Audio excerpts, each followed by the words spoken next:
Robert had been cleaning the fancy Riverside Music Academy for almost 3 years now. Every night he would push his cart through those shiny marble hallways, making sure everything was spotless for the next day. The school was nothing like the places he grew up around. This was where rich families sent their kids to learn piano, violin, and all sorts of expensive instruments. At 52 years old, Robert had gotten used to being invisible.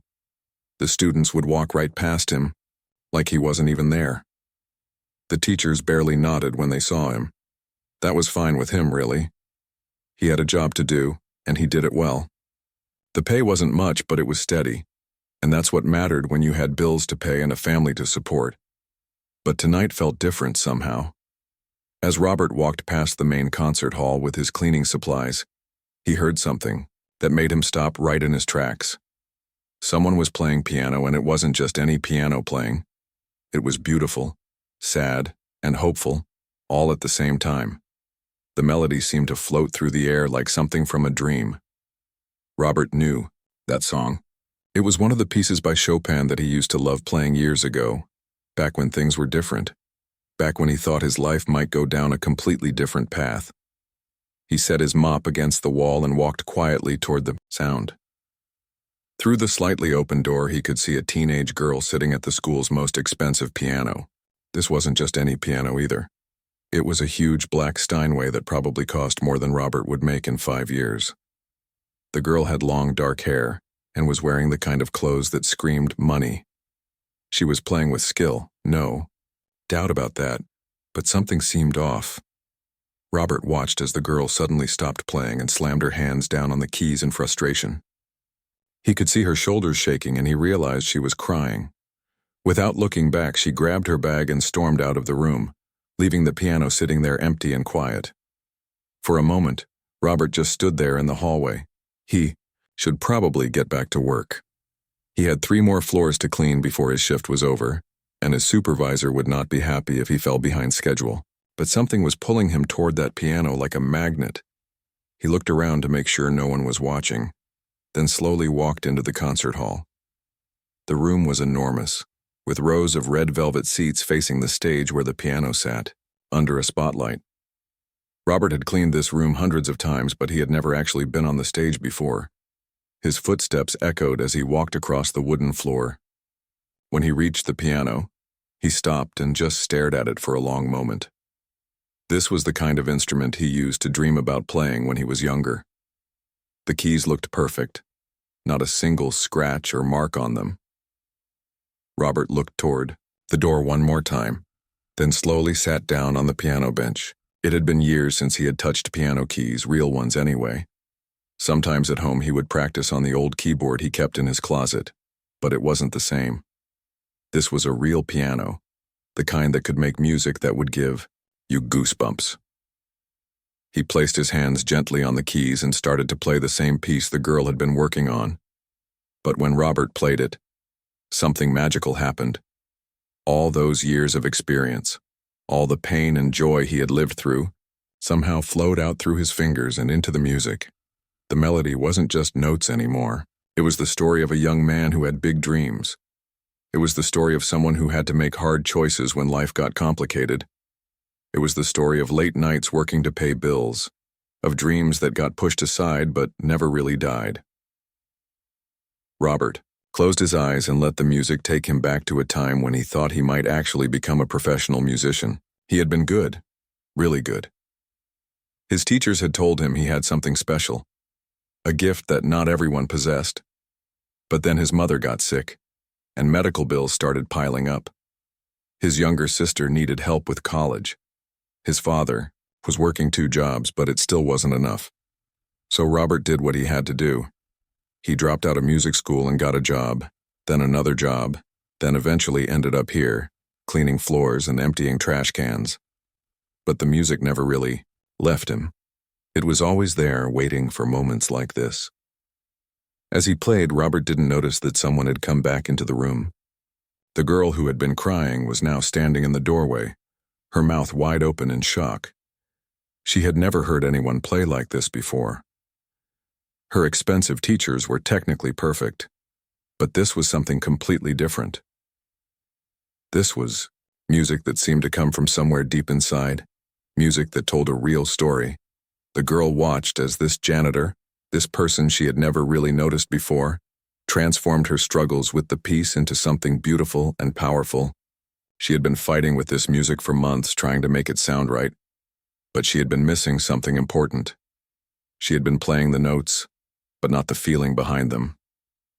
When Robert finished playing, the room fell completely silent. He opened his eyes and slowly lifted his hands from the keys, feeling like he was waking up from a wonderful dream. That's when he saw her standing there, watching him with tears in her eyes. Robert jumped up from the piano bench so fast that he almost knocked it over. His heart started pounding as he realized what he had done. He wasn't supposed to be here. He definitely wasn't supposed to be playing the school's expensive piano. This girl was probably going to report him, and he would lose his job. "I'm sorry," he said quickly, grabbing his cleaning cart. I shouldn't have. I'll get back to work right now." But the girl didn't look angry. She looked amazed, confused, and curious all at the same time. She stepped closer to him and said something that Robert never expected to hear. "Wait," she said softly. "Please don't go. That was incredible. How did you learn to play like that?" Robert stopped pushing his cart and looked at her carefully. This was Alexandra Winters, daughter of one of the richest families in the city. Her father owned half the buildings downtown. She usually acted like the help didn't even exist, but right now, she was looking at him like she had never really seen him before. "I used to study music," Robert said quietly, not sure if he should be having this conversation. "A long time ago?" "Where?" Alexandra asked, moving closer to the piano. "I mean, who was your teacher? I've never heard anyone play that piece like that before." Robert hesitated. He could lie, make up some story, or just walk away and hope this whole thing would be forgotten by tomorrow. But something in the girl's eyes reminded him of himself when he was younger, hungry to learn and understand music on a deeper level. "I went to Juilliard," he said finally. "But I only stayed for 2 years. I had to leave." Alexandra's eyes went wide. Juilliard was one of the most famous music schools in the world. Getting accepted there was like winning the lottery. "You went to Juilliard? But then why are you—" "Life happens," Robert said with a small smile. "Sometimes you have to make choices you didn't plan on making."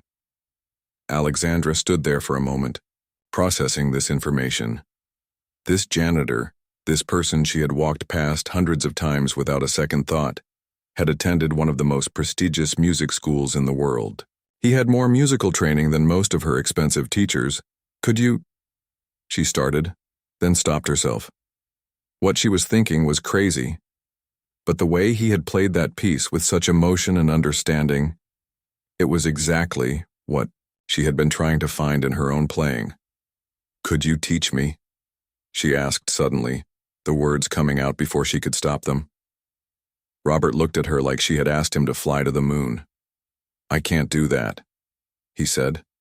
"I'm just the janitor here. You have real teachers, professional teachers." "But they don't play like you do," Alexandra said. "They can teach me the notes, but you made that music come alive. I've been struggling with this piece for months, and in 5 minutes you showed me what I was missing." Robert shook his head. "It's not that simple. If anyone found out, I would lose my job. Your parents would be furious. The school would never allow it." "Then we don't tell anyone," Alexandra said quickly. "You clean this room every night, right? I could come back after school during your cleaning time. No one would ever have to know." Robert stared at her, trying to figure out if she was serious. This was the craziest idea he had ever heard. A rich girl wanting to take secret piano lessons from the janitor. It sounded like something from a movie, not real life. But as he looked at Alexandra's face, he could see something there that he recognized. It was the same hunger for real music that he had felt when he was young. The same desire to understand, not just how to play the notes, but how to make them mean something. "I don't know," Robert said slowly. "It's risky, for both of us." "Please," Alexandra said. "Just think about it.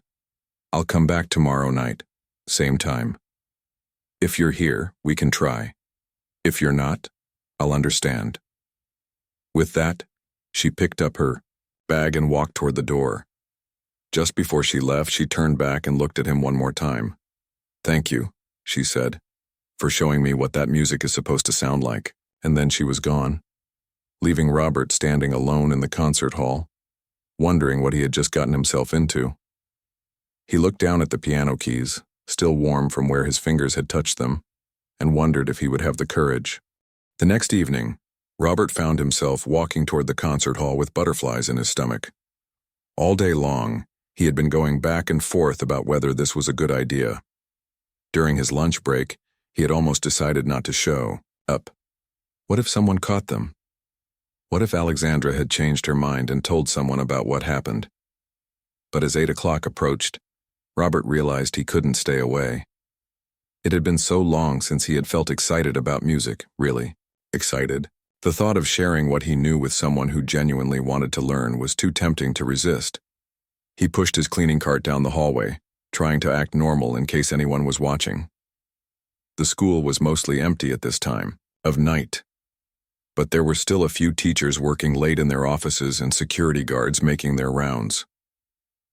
When Robert reached the concert hall, he saw that the door was slightly open and there was light coming from inside. His heart started beating faster. She had actually come back. He took a deep breath and pushed his cart inside. Alexandra was sitting at the piano, but she wasn't playing. Her hands were resting on the keys and she was staring at the music in front of her with a frustrated expression on her face. When she heard Robert come in, she looked up with a mixture of hope and nervousness in her eyes. "You came," she said softly. "I said I would think about it," Robert replied, parking his cart near the wall. "I thought about it." They looked at each other for a moment, both realizing that they were about to cross a line that couldn't be uncrossed. Alexandra was used to getting what she wanted, but this felt different. She wasn't demanding anything or using her family's money to make something happen. She was asking, almost begging, for something that couldn't be bought. "So how does this work?" Robert asked, walking slowly toward the piano. "I've never done anything like this before." "Neither have I," Alexandra admitted. "My regular teacher, Dr. Peterson, he's very formal. We go through exercises, we work on technique, but it's all very structured. What you did last night, that was completely different." Robert nodded. He knew the type of teacher she was talking about. Technically skilled, but missing the heart of what music was really about. "Music isn't just about playing the right notes at the right time," he said. "It's about telling a story, sharing an emotion, connecting with people." "That's exactly what I want to learn," Alexandra said eagerly. "When you played last night, I could feel the story you were telling. I could hear sadness and hope and longing all mixed together. When I play, it just sounds empty." Robert sat down on the piano bench next to her, something that would have been unthinkable just 24 hours ago. "Play the piece for me," he said. "The same one you were working on yesterday." Alexandra placed her hands on the keys and began to play. She was technically very good, Robert had to admit. Her timing was perfect. Her fingers hit all the right notes and she didn't make any mistakes. But Robert could hear what was missing. It was like listening to someone read a beautiful poem without understanding what the words meant. When she finished, Alexandra looked at him expectantly. "What am I doing wrong?" "You're not doing anything wrong," Robert said carefully. "You're playing the notes perfectly, but you're not playing the music yet." "I don't understand the difference." Robert thought for a moment about how to explain this. "Tell me about the saddest day of your life," he said finally. Alexandra looked surprised by the question.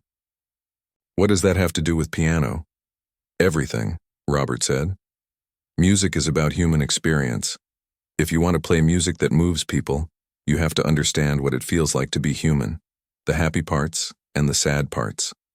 Alexandra was quiet for a long time. She wasn't used to talking about personal things with anyone, especially not with someone she barely knew. But something about Robert made her feel safe, like she could trust him with her secrets. "When I was 12, she said slowly, My grandmother died. She was the only person in my family who really understood me. Everyone else was always so busy with work or social events or making money. But Grandma Rose would sit with me and listen to me play piano, even when I was terrible at it. She would clap and tell me I was wonderful even when I knew I wasn't. Robert watched as Alexandra's eyes filled with tears. She sounds like a special person. She was. When she got sick, I would play for her in the hospital. Even when she couldn't talk anymore, I could see her listening. Music was the last thing we shared together. Alexandra wiped her eyes with the back of her hand. I haven't thought about that in a long time. Now play the piece again, Robert said gently. But this time, don't think about the notes. Think about your grandmother. Think about playing for her one last time. Alexandra placed her hands on the keys again, but this time something was different. As she began to play, she wasn't thinking about finger positions or timing. She was thinking about Grandma Rose's smile, about the way her eyes would light up when she heard music, about the sadness of losing someone who truly loved you. The difference was immediate and dramatic. The same notes that had sounded technical and cold before now carried emotion and meaning. The melody seemed to breathe with life, rising and falling like natural speech. Robert could hear the love and loss in every phrase. When Alexandra finished, there were tears streaming down her face. I felt it, she whispered. I actually felt the music. That's what I'm talking about, Robert said, smiling for the first time since they had started. You were telling your grandmother's story through the music. You were sharing something real. They spent the next hour working together, with Robert showing Alexandra how to connect her emotions to different passages in the piece. He taught her that the soft, gentle sections could represent tender memories, while the more dramatic parts could express the pain of loss or the power of love. Your regular teachers probably focus on making everything perfect, Robert explained. But real music isn't perfect. Real music is honest. It's okay to let your voice crack a little when you're singing a sad song. It's okay to slow down when you reach a beautiful part, like you're savoring it. As they worked together, Robert found himself remembering why he had fallen in love with music in the first place. It wasn't about impressing people or showing off technical skills.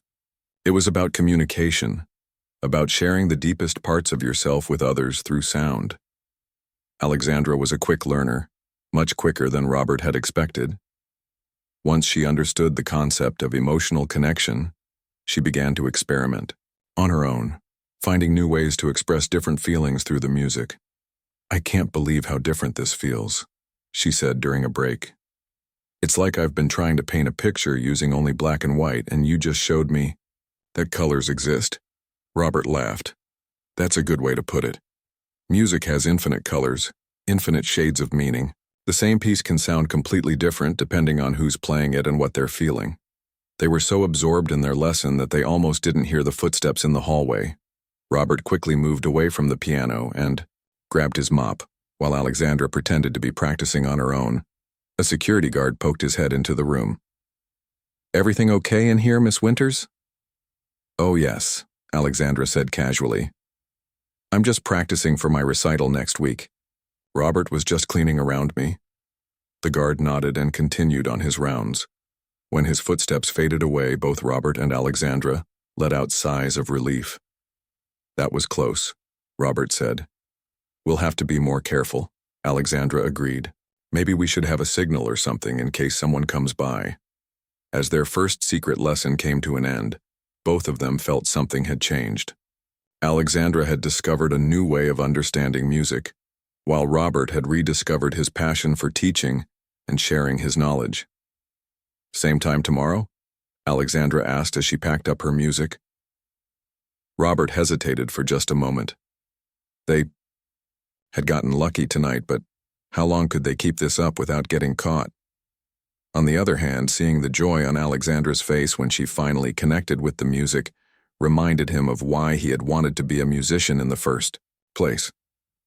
Same time tomorrow, he agreed. After Alexandra left, Robert continued with his cleaning duties, but his mind was elsewhere. For the first time in years, he felt like he was doing something meaningful, something that mattered beyond just paying the bills. As he mopped the floors and emptied the trash cans, Robert found himself humming the melody they had worked on together. But now it sounded different to him too. It wasn't just Chopin's composition anymore. It was also Alexandra's story about her grandmother, and his own story about dreams deferred but not forgotten. When Robert finally went home that night, he felt more energized than he had in months. His wife noticed the change immediately. "You seem happy tonight," she said as he came through the door. Robert smiled. "I had a good day at work." It wasn't exactly a lie, but it wasn't the whole truth either. How could he explain that for 1 hour? He hadn't felt like a janitor. For 1 hour, he had felt like a real teacher, sharing something beautiful and important with someone who truly wanted to learn. As Robert got ready for bed, he thought about the risks they were taking. If they got caught, he would definitely lose his job. Alexandra might face.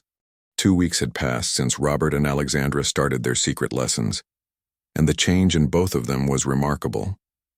What had begun as a desperate request from a frustrated student had blossomed into something neither of them had expected, a genuine friendship built around their shared love of music. Every evening at 8 o'clock, Robert would enter the concert hall with his cleaning supplies, and Alexandra would already be there waiting for him. They had developed a system to avoid suspicion. If anyone asked, Alexandra was simply staying late to practice, and Robert was doing his usual cleaning routine. No one questioned why the janitor spent a little extra time in the concert hall. After all, it was the school's most important room. The improvement in Alexandra's playing was dramatic. Where once her performances had been technically correct but emotionally flat, now they pulsed with life and meaning. She had learned to pour her experiences, her joys and sorrows, into every note she played. "Tonight, I want to try something different," Robert said as he approached the piano. Over the past 2 weeks, he had grown more confident in his role as her teacher. "Instead of working on classical pieces, let's explore some jazz." Alexandra's eyes lit up. Her formal teachers had always insisted that classical music was the only serious music worth studying. Jazz was considered beneath her social class, something her parents would never approve of. "I don't know anything about jazz," she admitted. "That's perfect," Robert said, sitting down at the piano. "Jazz is all about freedom, about expressing yourself without worrying about what other people think is proper or correct." Robert's fingers found the keys, and suddenly the concert hall was filled with the smooth, flowing sounds of a jazz standard. His hands moved across the keyboard with an ease and confidence that amazed Alexandra.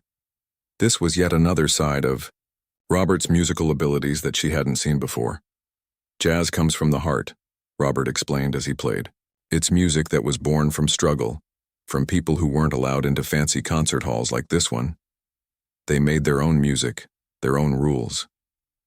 As Robert played, he told Alexandra stories about the great jazz musicians, people like Duke Ellington, Billie Holiday, and Louis Armstrong. He explained how they had created beautiful art despite facing discrimination and hardship, how they had turned their pain into something that could lift people's spirits. "Now you try," Robert said, moving over to make room for Alexandra on the piano bench. "But I don't know how," Alexandra protested. "There's no wrong way to play jazz," Robert assured her. "Just listen to what I'm playing and add whatever feels right to you." Robert started playing a simple bass line with his left hand, creating a steady rhythm that filled the room. After a few moments of hesitation, Alexandra began to add melody, notes with her right hand. At first she was cautious, worried about making mistakes.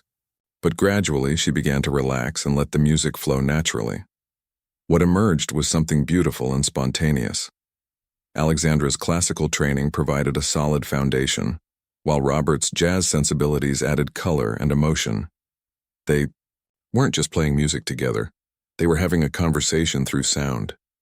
"This is incredible," Alexandra laughed as they finished their improvised duet. "I've never played anything like that before." "Jazz taught me something very important," Robert said. "Music doesn't have to be perfect to be beautiful. Sometimes the most moving performances are the ones where musicians take risks, where they're willing to make mistakes in pursuit of something real." Over the following weeks, their lessons expanded beyond just piano technique. Robert shared stories from his time at Juilliard, describing the intense competition and pressure he had faced as a young student. He told Alexandra about the professors who had encouraged him and the ones who had made him doubt himself. "I used to think that if I couldn't be the best, then there was no point in trying," Robert admitted one evening. "That's part of why I left school. I was so focused on being perfect that I forgot why I started playing in the first place." Alexandra understood that feeling all too well.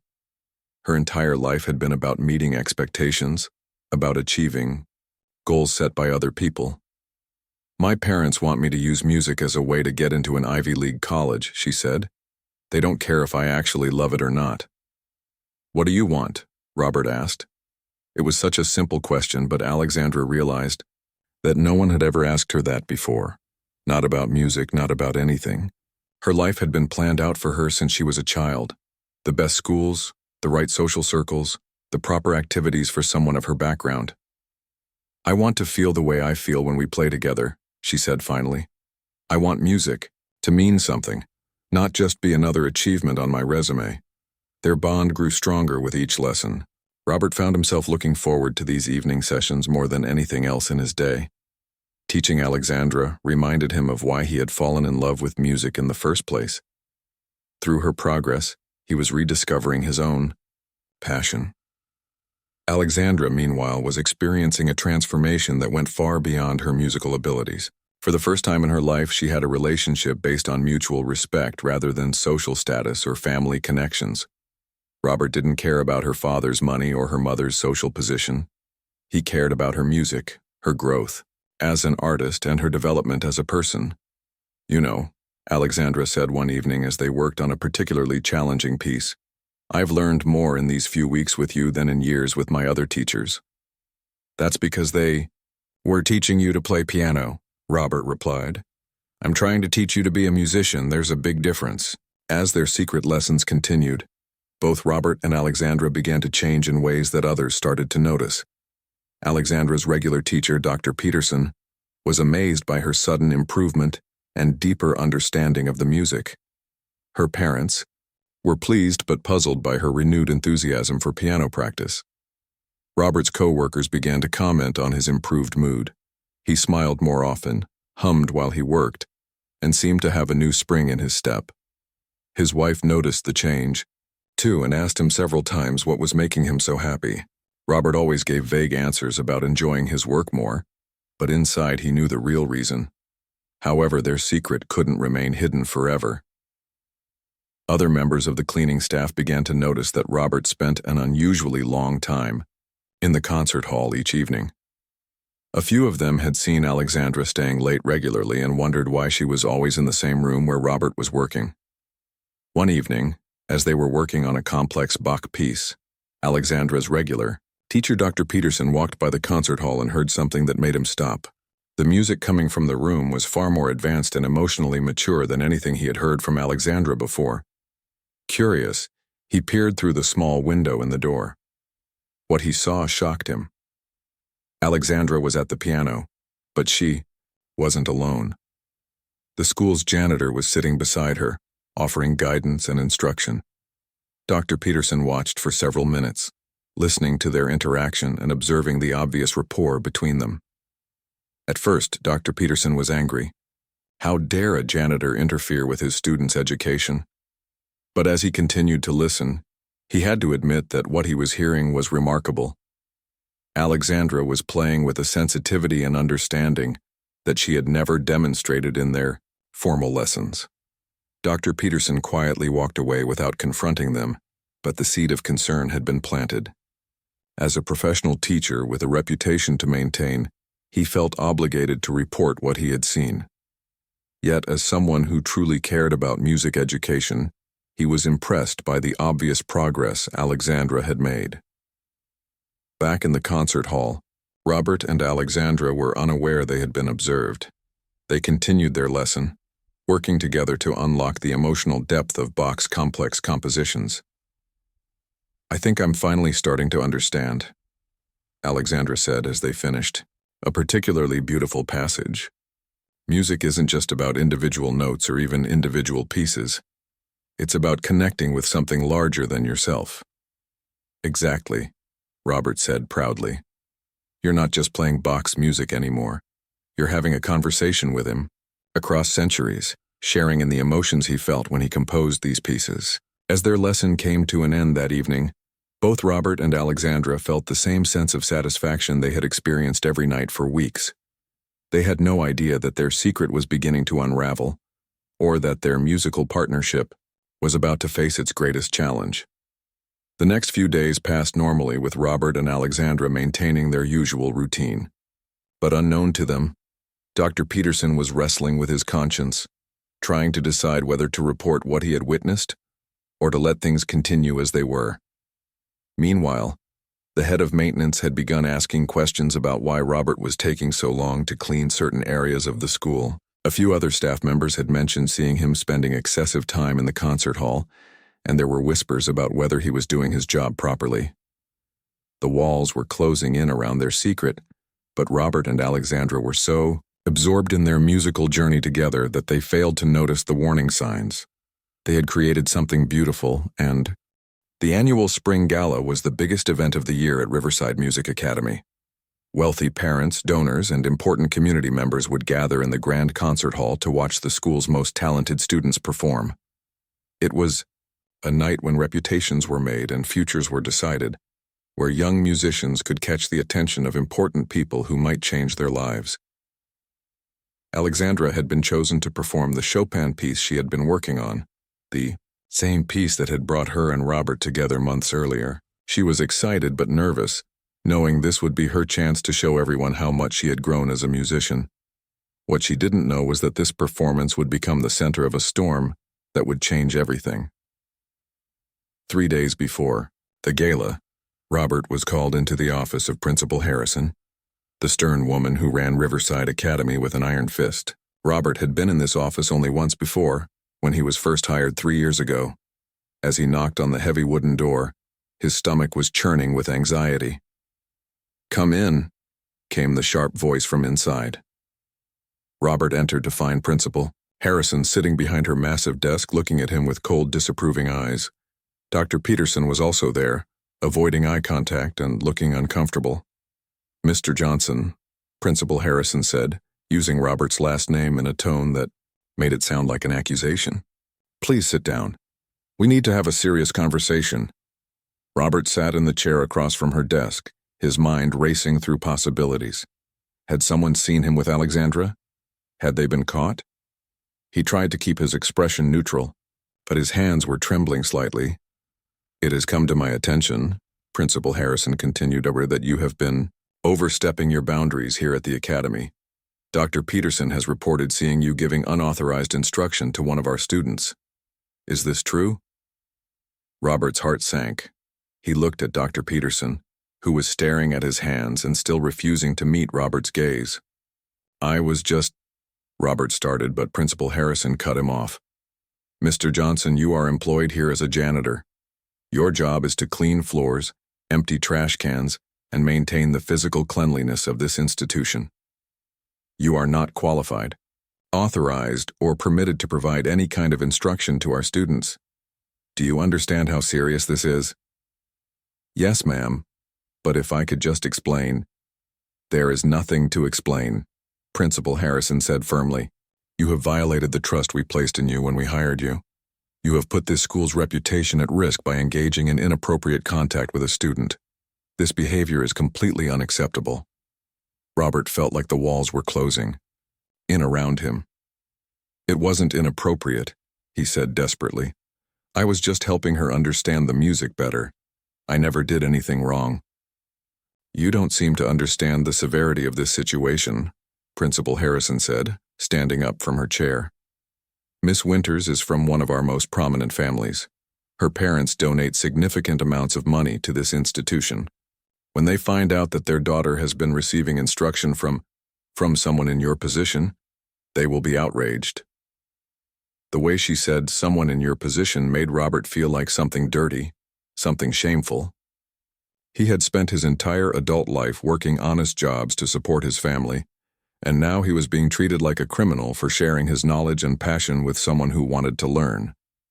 Furthermore, Principal Harrison continued, we have security footage from the past several weeks showing you spending excessive amounts of time in areas where you should have been working efficiently. Your supervisor has reported that your cleaning duties have been falling behind schedule. It's clear that you have been neglecting your actual job responsibilities.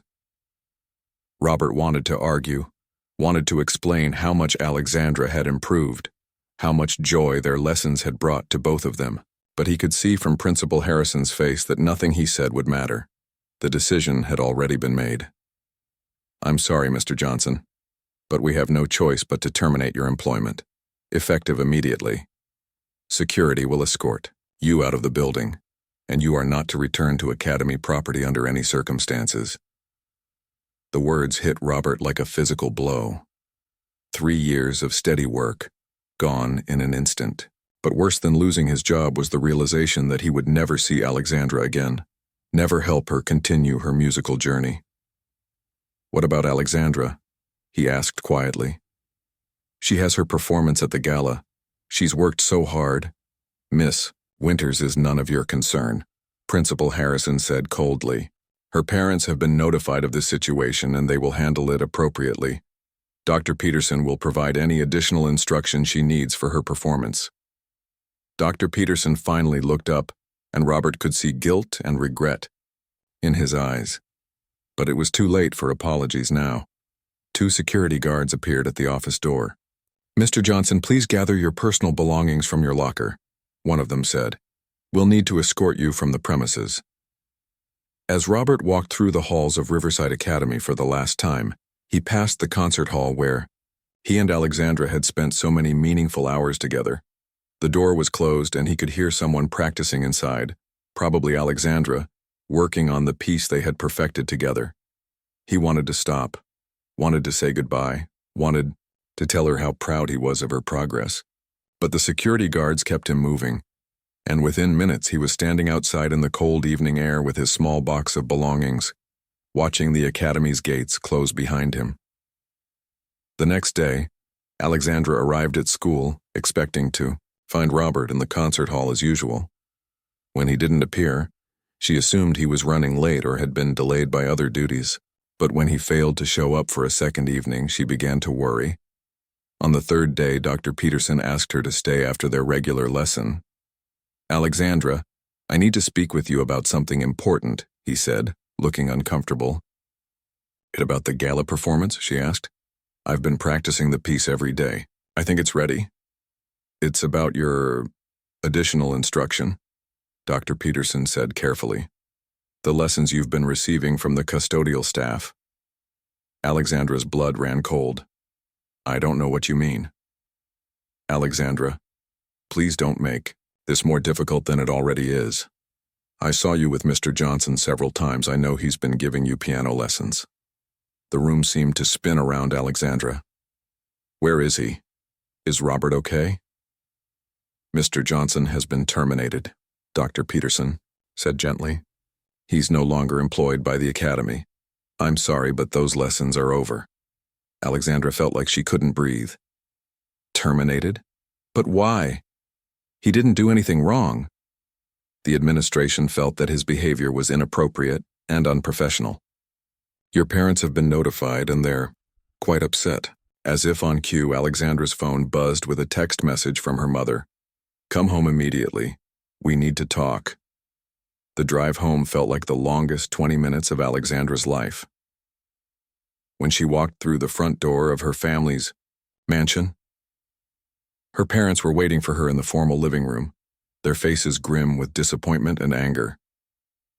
Sit down, Alexandra, her father said in the voice he usually reserved for business meetings. We need to discuss what's been happening at school. Daddy, let me explain. There's nothing to explain, her mother interrupted. We know everything. You've been taking secret piano lessons from a janitor. Do you have any idea how humiliating this is for our family? He's not just a janitor, Alexandra said desperately. He went to Juilliard. He's an incredible musician. He taught me more in a few weeks than I've learned in years of regular lessons. I don't care if he went to Harvard, her father said angrily.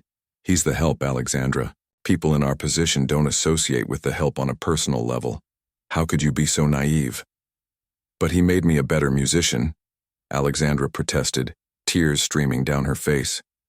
He taught me how to really feel the music, how to connect with it emotionally. Emotions, her mother said dismissively. This is exactly the problem. You're too emotional, too impulsive. This whole situation proves that you're not mature enough to make good decisions about your education or your future. Her parents went on to explain the consequences of her actions. She would continue her piano lessons with Dr. Peterson only. She would perform at the gala as scheduled. But after that, they were considering whether music should remain part of her academic focus at all. Most importantly, she was never to contact or attempt to see Robert Johnson again. If we discover that you've had any further contact with this man, her father warned, there will be serious consequences. We've already spoken to the school's legal department about this situation. That night, Alexandra lay in her bed feeling more alone than she ever had in her life. In just a few short months, Robert had become not just her teacher, but her friend and mentor. He had shown her a side of music she never knew existed, and more importantly, he had treated her like a real person, rather than just a rich man's daughter. Now he was gone, fired because of her. She wondered where he was, whether he was okay, whether he would be able to find another job. The thought that her desire to learn had destroyed his livelihood made her feel sick with guilt. 3 days later, the spring gala arrived. Alexandra put on her elegant. The Riverside Academy Spring Gala was in full swing, and the grand concert hall buzzed with the quiet conversations of the city's elite. Women in designer gowns and men in expensive tuxedos filled the red velvet seats, wine glasses in hand, as they prepared to watch the Academy's most promising students perform. Alexandra's parents, Richard and Catherine Winters, sat in the front row with satisfied smiles on their faces. They had managed to contain what they saw as an embarrassing situation, and tonight their daughter would perform beautifully, helping everyone forget about the unfortunate incident with the janitor. Principal Harrison stood at the side of the stage, checking her program one final time. Everything was perfect.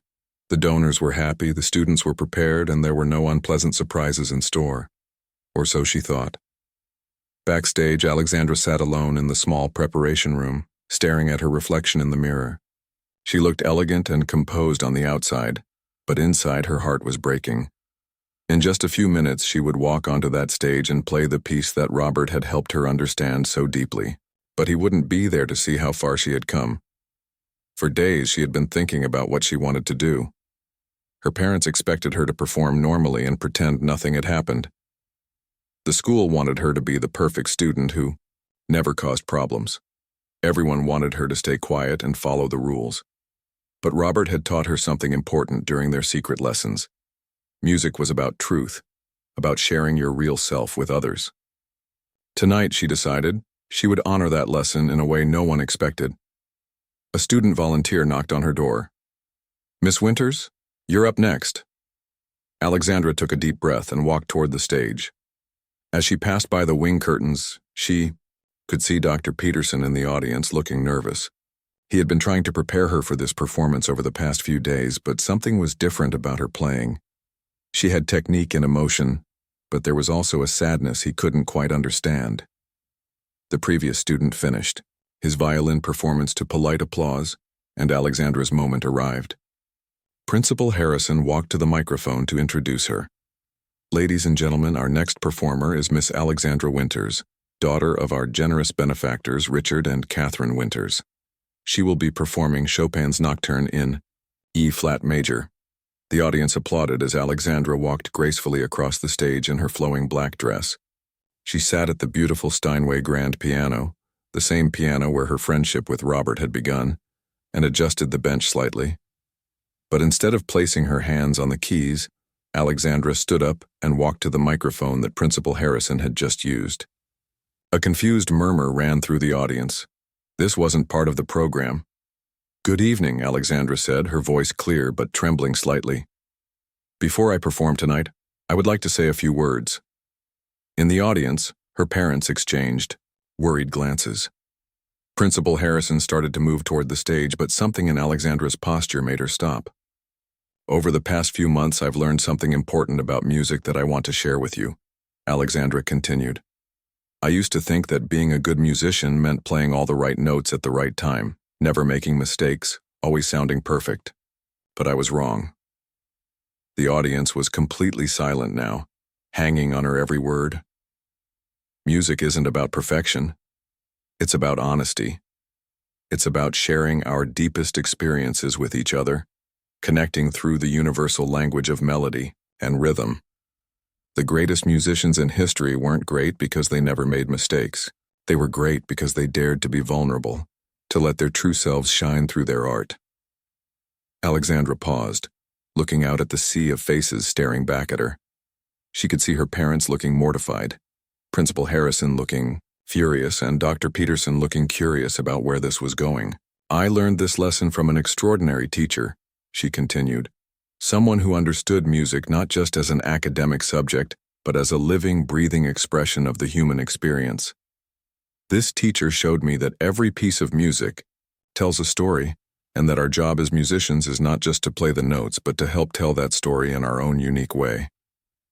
The audience was beginning to shift uncomfortably. This was supposed to be a simple student recital, not a speech about music philosophy. This teacher, Alexandra went on, her voice growing stronger, attended one of the most prestigious music schools in the world. He had trained with masters, studied the great composers, and developed his own profound understanding of what music could be. But life had taken him down a different path, and for the past 3 years, he worked here at our school as a member of the custodial staff. A gasp went through the audience. Now everyone knew exactly who she was talking about. His name is Robert Johnson, and 3 days ago, he was fired from this school for the terrible crime of sharing his knowledge and passion with a student who desperately wanted to learn. Principal Harrison started walking briskly toward the stage, but Alexandra held up her hand to stop her. I'm almost finished, she said firmly. Robert taught me that music has the power to break down the artificial barriers we create between people. When you're sitting at a piano playing from your heart, it doesn't matter if you're rich or poor, young or old, what job you have or what family you come from. All that matters is the truth you're sharing through the music. She walked back to the piano and sat down on the bench. This performance is dedicated to Robert Johnson, who reminded me that a teacher's worth isn't measured by their job title or their salary, but by their ability to inspire and transform the people they teach. He may not be here tonight, but everything I play will carry the lessons he shared with me. Alexandra placed her hands on the keys and began to play. What came out of that piano was unlike anything the audience had ever heard from a student performance. The Chopin Nocturne flowed from her fingers with such depth of feeling, such emotional honesty, that people began to forget where they were. This wasn't a technical exercise or a display of youthful talent. This was storytelling at its purest form. Alexandra played about longing and loss, about hope and heartbreak, about the connection between two unlikely friends who had found something beautiful together. She played about Robert's dreams, deferred, but not forgotten, about his sacrifice for his family, about the quiet dignity of a man who continued to nurture his love of music, even when the world told him it didn't matter. She played about her own awakening as an artist, about learning to see past the surface of people and situations to find the deeper truths underneath. As the piece progressed, something remarkable began to happen in the audience. People who had come expecting a pleasant evening of light entertainment found themselves moved to tears by the raw emotion pouring from the piano. The music seemed to reach into their hearts and remind them of their own lost dreams, their own moments of unexpected connection with others. Dr. Peterson sat with tears streaming down his face, finally understanding what had been missing from his own teaching. Principal Harrison stood frozen at the side of the stage, knowing she should stop this performance but unable to interrupt something so clearly extraordinary. When Alexandra played the final notes, the concert hall was completely silent. For several long moments no one moved or spoke. Then slowly one person began to clap, then another, then another. Soon the entire audience was on its feet, giving Alexandra the kind of standing ovation usually reserved for world-class professionals. But they weren't just applauding her performance, they were applauding her courage, her honesty, and the lessons she had shared with all of them. As the applause continued, Alexandra stood and walked back to the microphone one final time. "I have one more announcement," she said, wiping tears from her eyes. "I am establishing a scholarship fund in Robert Johnson's name. This fund will provide musical education and instruments for talented students who might not otherwise have access to them, regardless of their economic background." She reached into her small purse and pulled out a folded check. "I'm starting this fund with my entire college trust fund, $2 million. But money alone isn't enough. I'm also asking all of you to examine your own assumptions about who deserves our respect, who deserves to be heard, and who has something valuable to teach us." The audience erupted in applause again, but this time it was different. People were pulling out their phones, their checkbooks, their business cards. By the end of the evening, more than $5 million had been pledged to the Robert Johnson Music Scholarship Fund. But the real magic happened later that night, when Alexandra's speech and performance began to spread on social media. Videos of her performance were shared thousands of times, and people around the world were moved by the story of the janitor who had changed a rich girl's life through music. The next morning, Robert's phone started ringing. Local news stations wanted to interview him. Music schools were offering him teaching positions. But the call that mattered most came from Principal Harrison herself. "Mr. Johnson," she said, her voice much humbler than it had been a few days earlier. "I believe we made a mistake. The school board has asked me to offer you a position as a music instructor here at Riverside,